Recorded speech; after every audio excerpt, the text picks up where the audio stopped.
Yeah, so my name is Carlos Contreras. Also out in the community, a lot of people know me by Jesse.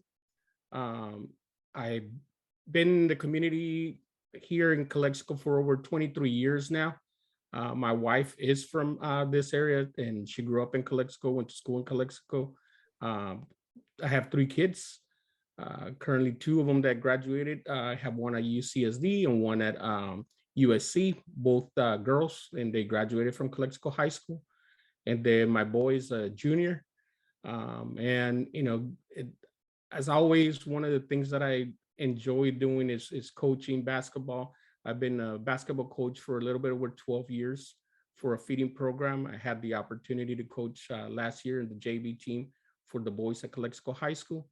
I always like working with kids and getting the best of them, but I also like working with adults and seeing what programs that can help to develop our students.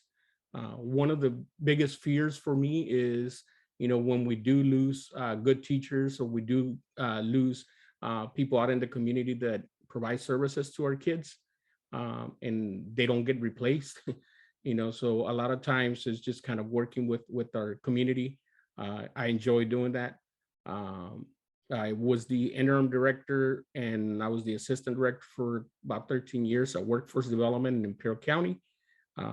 Currently, I'm a program and service manager for a release program, reentry program in rehabilitation services. And I realistically do enjoy dealing with budgets, as weird as that may seem, and dealing with administrative issues and looking at policies and looking at procedures and seeing what the best things that could be implemented.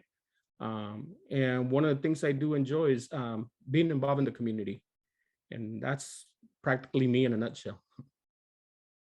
Okay, thank you. Okay, so question number one. What do you think the biggest challenge facing the Calexico Unified School District right now? I'm sorry, let me read that again.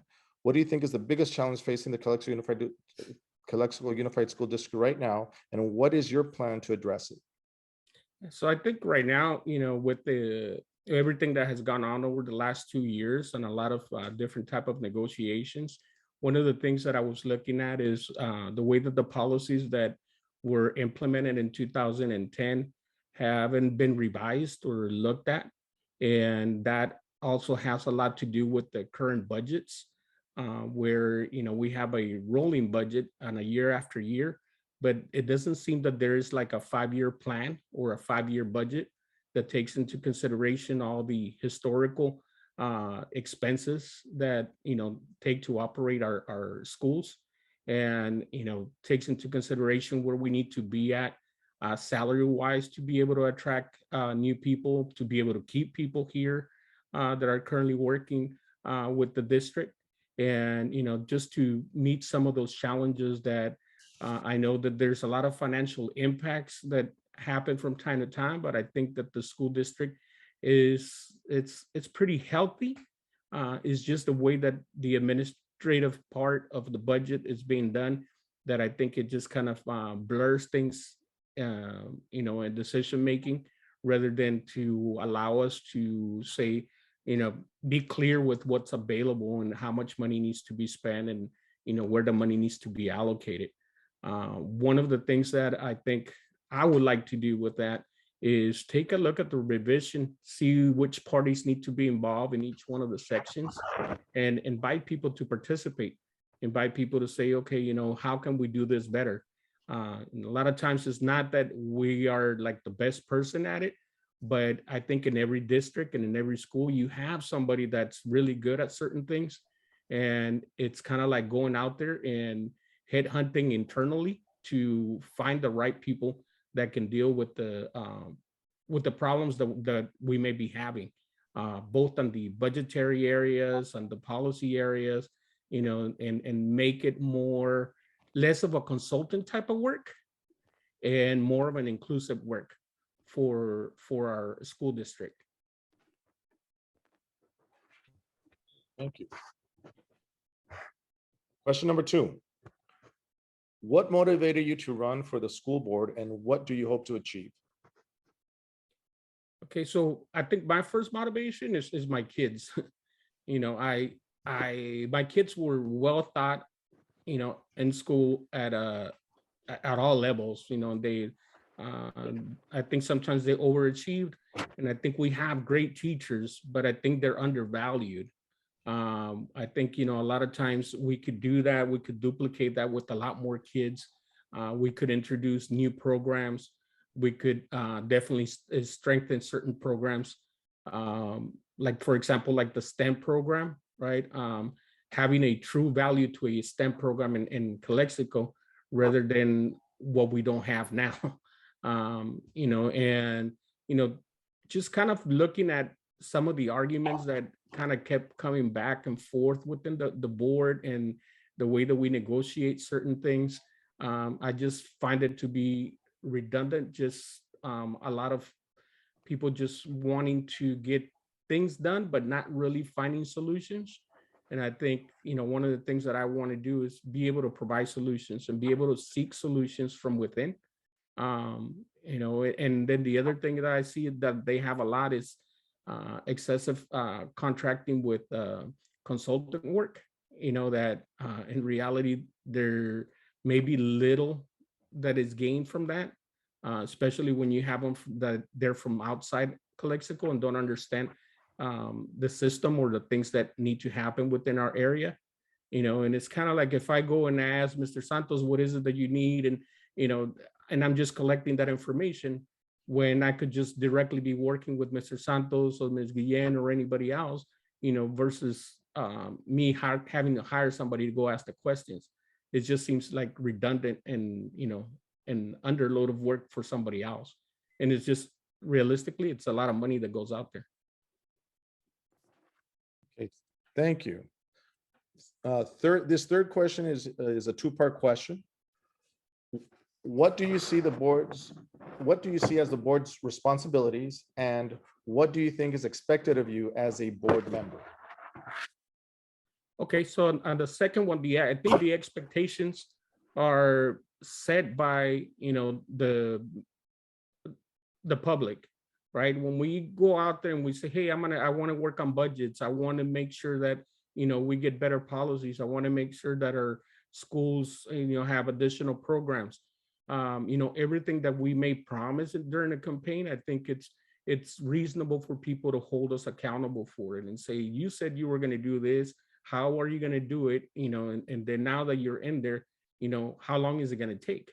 Right? Because I think agendas get pushed, but it's just kind of like how you present certain things.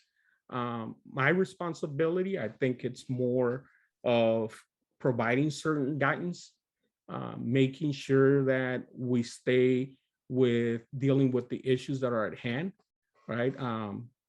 Being upfront with people, I think is one of the biggest issues, and getting people to work together. So aside from you guys' group, there's all kinds of other groups that have certain investment within the school district. But I believe that, working together is just a partial part of it, right? But how do we, aside from working together, how do we produce something, and that is tangible? And then how do we show it to the general public that we're making some type of progress, right? Because a lot of times people will do a lot of stuff in the community at different stages, and they don't care about the recognition, but they're doing a lot for the school district, or they're doing a lot for within their schools. It's just kind of bringing that to the forefront and realizing that a lot of the best practices, sometimes they don't come from people like me or other people that the district might contract, but they come within, within the people that are already working with the students at the different grade levels. I know right now that everybody here is, I saw some from elementary, high school, junior high from Aurora, so little bit of different problems, but I think the solutions could be applied in general. And it's just kind of, how do we deal with that on a daily basis, where it's not just one person carrying it, but everybody kind of putting some work together and being realistic about it, right? It's kind of like, okay, if you say you're going to meet with us, and then meet with us, if you said you were going to do this and then do it, but then it becomes a dual accountability. You have to hold me accountable and I have to hold you accountable, in order for us to make that type of progress, right? And then just being real with what we can bring and what we cannot, right? So that's why I like the 5-year plan, because it allows you to plan ahead and say, this is what we have, this is what we could work, and this is what our objectives are within the next 5 years. Right. Time. Mhm. Thank you.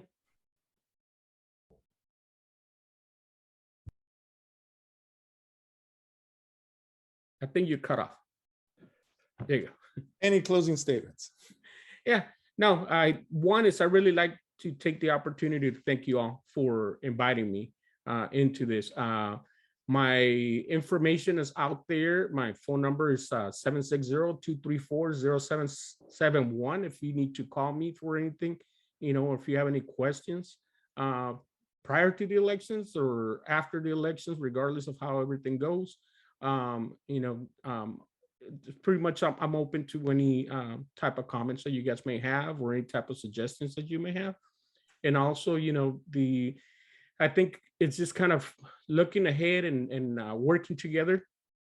Should this come to fruition, I would really like to not just work with you guys, but work with your membership and, looking for the best that Calexico has currently working, and then seeing how we can recruit, additional teachers, new teachers, somebody that could take over some of the positions that people will be retiring from, and making it where we're competitive with other people in the district, both on the financial part, but also on the educational component and the way that we bring programs and services into the area.